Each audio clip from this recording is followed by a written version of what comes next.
Welcome students +1 +2 மாணவர்களுக்கு பார்த்தீங்கன்னா ஒரு முக்கியமான அப்டேட். அரசு தேர்வுகள் துறை இயக்கத்திலிருந்து உங்களுக்கான ப்ராக்டிக்கல் எக்ஸாமினேஷன் செய்முறை தேர்வுகளுக்கான தேதி பார்த்தீங்கன்னா அறிவிச்சிருக்காங்க. ஃபஸ்ட்டு +2க்கு பார்த்தீங்கன்னா 7/2/2025 முதல் 14/2/2025 பிப்ரவரி மாதம் செகண்ட் வீக் பார்த்தீங்கன்னா உங்களுக்கு ப்ராக்டிக்கல் எக்ஸாமினேஷன் ஸ்டார்ட் ஆகுது. 7ஆம் தேதியிலேருந்து 14ஆம் தேதி வரைக்கும்.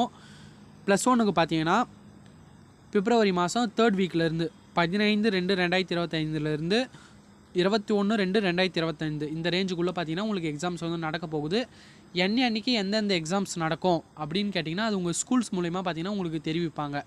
என்றைக்கு கெமிஸ்ட்ரி நடக்கும், என்றைக்கு பயாலஜி, ஃபிசிக்ஸ், கம்ப்யூட்டர் சயின்ஸ் இதெல்லாம் நடக்கணும் உங்கள் ஸ்கூல்ஸ் மூலிமா உங்களுக்கு பார்த்தீங்கன்னா அறிவிப்பாங்க. இதான் பார்த்தீங்கன்னா ப்ராக்டிக்கல் எக்ஸாமினேஷனுக்கான டைம். உங்களுக்கு பார்த்தீங்கன்னா இன்னும் எக்ஸாம்ஸுக்கு பார்த்தீங்கன்னா ஃபியூ டேஸ் அதான் ஃபியூ மந்த்து தான் சொல்லலாம். இன்னும் 1.5 மந்த்து தான் இருக்குது. அதுக்குள்ளே நல்லா ப்ரிப்பேர் பண்ணி நீங்கள் எக்ஸாம்ஸை நல்லா பண்ணணும். ஏன்னா இது வந்து பார்த்திங்கன்னா உங்களுக்கு முக்கியமான எக்ஸாம். 12th ஸ்டாண்டர்டுக்குலாம் பார்த்திங்கன்னா உங்களுக்கு காலேஜ் சேர்கிறதுக்கான ஒரு இம்பார்ட்டண்ட் எக்ஸாம், சரிங்களா? அதனால் இதை நல்லா ப்ரிப்பேர் பண்ண பாருங்கள். இந்த பொங்கல் டேஸில் என்ஜாயும் பண்ணுங்கள், அதுக்கேற்ற மாதிரி படிங்க, ஃப்ரீ டைமில் உட்காந்து படிங்க. இதுக்கு மேலே தொடர்ந்து நம்ம சேனல்லேருந்து வீடியோஸ் வந்துகிட்டே இருக்கும். அதனால் தொடர்ந்து நம்ம சேனலுக்கு சப்போர்ட் பண்ணுங்கள். அதுக்கப்புறம் பார்த்திங்கன்னா இம்பார்ட்டன்ட் கொஷின் பேப்பர் எல்லாமே பார்த்திங்கன்னா தொடர்ந்து நம்ம சேனல் வந்து கொடுத்துட்டே இருப்போம்.